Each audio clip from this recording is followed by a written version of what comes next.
Les 3 guerres du Golfe résumées en 2 minutes. Vous pensez que c'est impossible? Mais non, rien n'est impossible avec moi. Les enfants, accrochez-vous, cours d'histoire. À chaque fois, c'est la même histoire. Pétrole, mensonge et ton plein d'essence qui explose, les amis.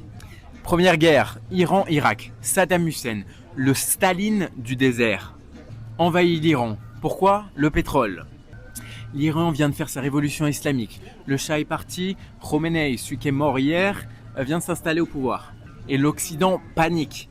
Saddam Hussein il dit « Oh super, l'Iran est faible, je vais voler ses champs pétroliers ». 8 ans de guerre, 1 million de morts. Le pétrole passe de 14 à 40 dollars le baril. Et le pire, c'est quoi? Les États-Unis et l'Europe arment Saddam Hussein. Ils lui vendent des armes, des composants chimiques, du renseignement. Parce qu'à l'époque, l'ennemi c'est l'Iran, pas l'Irak. Retenez ça, ensuite l'ennemi change. Mais le pétrole il reste, les amis. Guerre numéro 2, le Golfe, 1990-1991. Saddam il sort de 8 ans de guerre. L'Irak est complètement ruiné. 80 milliards de dettes. Et il se tourne vers le Koweït. Le Koweït c'est le Monaco du désert, genre. Et le Koweït avait prêté de l'argent à Saddam Hussein.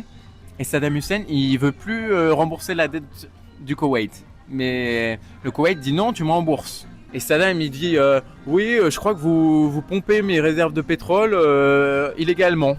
Le 2 août 1990, il envahit le Koweït. Et le Koweït n'existe plus en 12 heures. Il est rasé de la carte. Le pétrole explose. 17 dollars en juillet, 40 dollars en octobre. Et les États-Unis interviennent. Opération Tempête du désert. 42 jours de bombardement. L'Irak dégage, mais en partant, Saddam Hussein met le feu à 700 puits de pétrole. C'est la plus grande catastrophe pétrolière de l'histoire, les amis.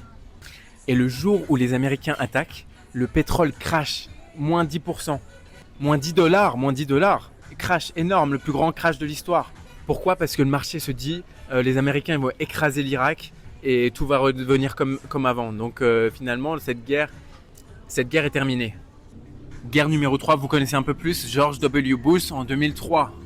Il envahit l'Irak. Raison officielle, arme de destruction massive. Raison officieuse, il y a du pétrole. C'est les deuxièmes réserves de pétrole mondiales connues à l'époque. Le baril passe de 25 à 55 dollars. Personne va en prison, la guerre dure 8 ans. Elle coûte 2000 milliards de dollars aux contribuables américains, c'est énorme. 500 000 morts. 1981, 1991, 2003, la même raison, le pétrole. Le pétrole augmente au début et après crash dès que la guerre est finie.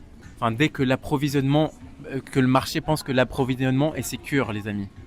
Sauf que cette fois-ci, c'est l'Iran et c'est pas l'Irak.